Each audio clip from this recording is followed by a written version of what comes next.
The working class and the employing class have nothing in common. There can be no peace between these two classes until the workers of the world rise up and organize as a class, take possession of the machinery of production, abolish the wage system, and live in harmony with the earth. That's a preamble to the Constitution of the Industrial Workers of the World, of which I am still an honorary member. Now that's anarcho-socialism. I am an anarcho-socialist to this day. And I was sitting in the park, minding my business, making a news story, probably the last one that I just posted, the one about Trump manipulating the market. And I'm just sitting there on my phone, putting together my news, taking the dogs on a walk, took a break. It's like, I'm working. I'm working. I just got done working, come home, take the dogs out, make some news. I gotta do it in what little spare time I have, because I am working class. I am working 2 jobs and making news and teaching other stuff, totally unrelated stuff. But so I'm sitting there doing my news thing, and I see the commies set up their information or propaganda table, whatever you want to call it. And I'm over here making my propaganda or news, and they're over there doing theirs. And so I after I finished doing my news and had my smoke, had my beer, rolled up on them, said, "Hello, fellow workers," and then we had a talk. And it's quite a talk. You should listen to this. We are sold, the communists, as the boogeymen and women, the scariest threat to our society that has ever been seen. Well, let's hear what they have to say, okay? So Michael Carell from the WTH News Network. I'm here with the commies in the park. We're having a little talk, and I don't know if you want to give your names or whatever, but you got a lot to say. Yeah, so we're here with the RCA. We just got out of branch. We're the New Orleans branch of the Revolutionary Communists of America. We've also got communists internationally as well. We are out here selling the communist newspapers for workers, by workers, fully funded by union labor. We try to keep it pretty topical. Our primary goal is to form a working class party that represents working class interests from the workplace up. So we're out here talking to people, getting perspectives, trying to sell papers, but also just kind of seeing where people are at, seeing where the consciousness of the working class people in New Orleans is at. Well, the working class is suffering more than ever these days, but you guys are the boogeymen. But it didn't sound like you were talking about taking our freedom away or anything like that. It sounded, supporting the working class. Like, how is that a bad message? Maybe because the corporations that are talking against you. Yeah, I mean, you want to handle it? Yeah. Well, yeah. So communism. It has been the name. It has been made this boogeyman over since the creation of the Soviet Union. But we have to think about this. Why is communism viewed as this bad thing when we're just out here talking about how we want to give power to the workers and that the workers should be the ones that essentially control the society that we live in? Why? Because they produce it. Because our world is controlled by this small capitalist class, this small group of people. These are the CEOs, the bankers, the Fortune 500 billionaires. These are the people who essentially own what we call the means of production. That is the factories that produce everything we need, the distribution centers that get that to the people that want to buy it, and even down to the stores, the Walmarts, the Targets that people work in. All of this is controlled by this tiny section of society, and they use it just to benefit themselves. They use their control over these industries, these factories, and these companies just to profit, just to essentially get ahead in their own competition with other capitalists. And to do this, they have to further and further exploit the workers that work for them. And we're here to say that that is not how our world should be ran.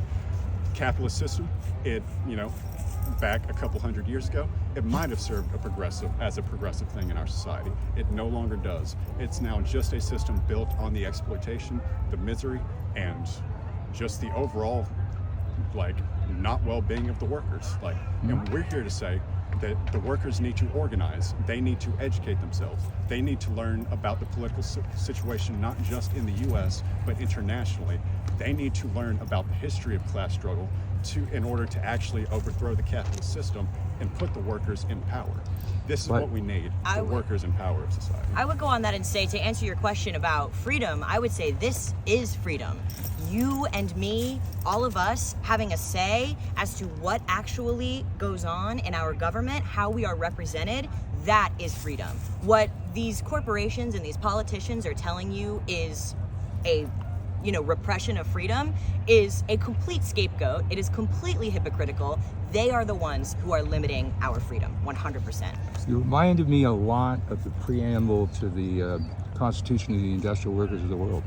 Workers need to organize as a class, take possession of the machinery of production, abolish the wage system, and live in harmony with the earth, I believe is Absolutely. the most recent one. So, yeah, these are total boogeymen right here, man. So if you had to just give a quick definition of communism, could you do that? So many people don't seem to know what it means, and they call Barack Obama a communist, a Marxist, a socialist. It's like, those are different things. But I see they definitely intersect. Yeah, I would say the definition of communism is what comes from socialism. Our primary goal is socialism within our lifetime. We are looking at lowered working hours. We are looking at higher wages. We are looking at accountability for the people who are, for these politicians, for a complete disruption of the system that we have right now. I would say that communism is, as what people understand it is to be true, is a classless, stateless, moneyless society. But the only way that we get there is through class solidarity and socialism. So, well said. Yeah. Well said. Absolutely. All right, Joe. Michael Corral from the WTH News Network on location at Crescent Park in New Orleans. And we'll see you all Saturday. No games. Absolutely. No. I don't know about you. It seems to me the commies are a threat to the oligarchy, to the billionaire class, to the employing class, not to our freedom. They don't seem to want that. They're talking about the rights of workers. We all want that. And as I've said, you may not realize it, but you might be a socialist. If you care about the rights of workers, and you are working class, you might at least be a socialist, not a communist. If you care about getting a living wage, well, you're not a capitalist. You're not a capitalist. You're probably a socialist. And as I've said a billion times, if you call the police, if you call the fire department, if you call an ambulance, and you do not receive a bill afterwards, that's socialism. If you believe that your money being paid into the government should be used to support the American people, you might be a socialist. These are socialist ideals. We have people going on and on about these boogeymen. We're not going to be a socialist country. Motherfucker, we're already a socialist country. We're just not socialist enough. We don't take care of our people enough. Now, I believe that our money paid to the Fed should be redistributed by the Fed to take care of the people. How is that wrong? How is that scary? How is that a threat to our democratic principles? I mean, that's pretty much what our democratic principles are. We vote people into office that seem to be supporting our interests and are going to take care of us. And sometimes they do, sometimes they don't. More often they don't. But why is communism so scary? Look at these kids.